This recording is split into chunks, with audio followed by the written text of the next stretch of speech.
Mark Twain is remembered for his novels Huckleberry Finn and Tom Sawyer. Far less well known are his writings against the expansion of U.S. empire. Moved to public opposition against the bloody invasion and occupation of the Philippines in 1899, which in 2003 George W. Bush cited as a model for the occupation of Iraq, he spoke out against the war and became president of the Anti-Imperialist League. Here, as part of an essay he wrote about the conquest of the Philippines in 1906.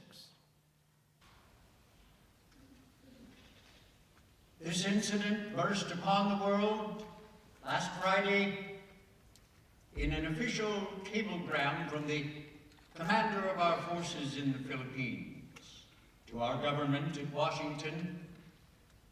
The substance of it was as follows. A tribe of Moros,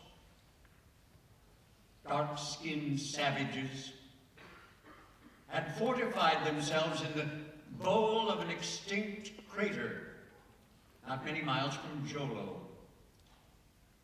And as they were hostiles and bitter against us because we have been trying for 8 years to take their liberties away from them, their presence in that position was a menace.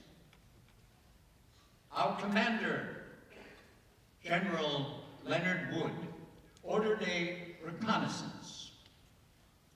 It was found that the Moros numbered some 600, counting women and children, that their crater bowl was in the summit of a peak, or mountains of 2,200 feet above sea level, very difficult to access for Christian troops and artillery.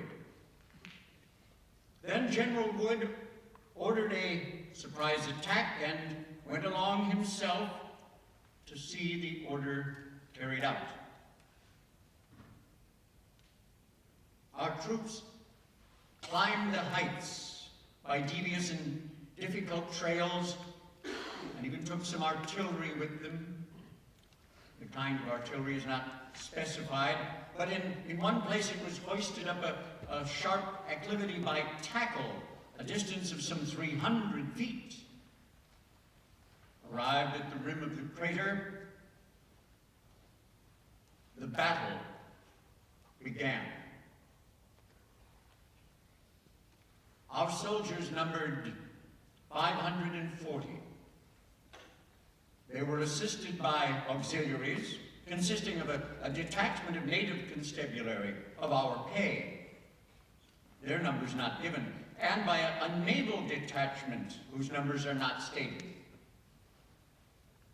But apparently the contending parties were about equal as to the number, 600 men on our side on the edge of the bowl, 600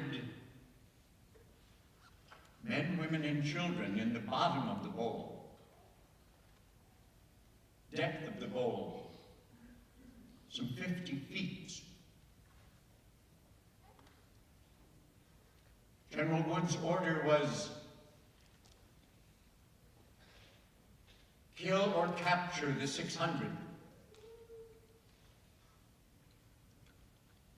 And the battle began. It is officially called by that name.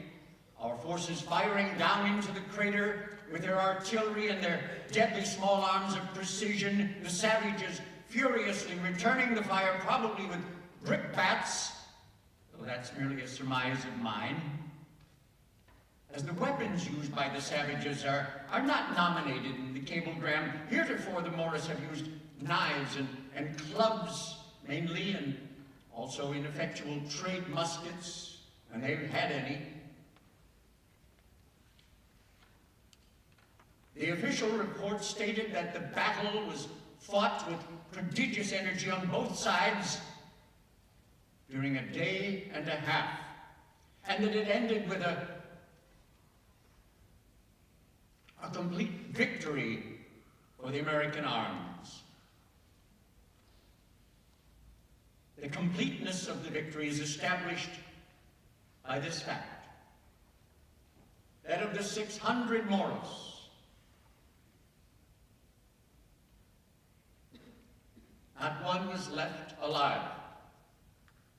The brilliancy of that victory is established by the other fact, to wit that of our 600 heroes, only 15 were lost. So far as I can find out, there was only one person among our 80 millions who allowed himself the privilege of a public remark on this great occasion. And that was the President of the United States. All day Friday, he was as studiously silent as the rest of us. But on Saturday, he recognized that his duty required him to say something. And he took his pen and performed that duty. And this is what he said.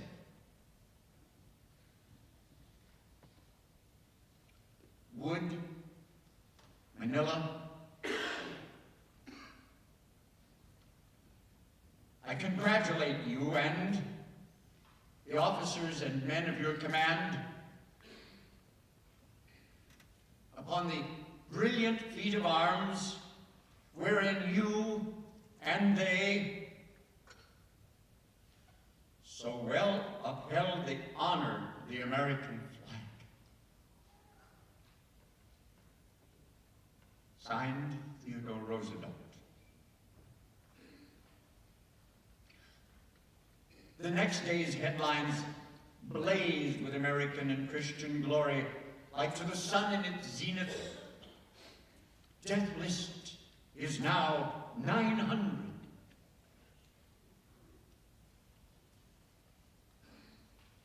I was never so enthusiastically proud of the flag till now.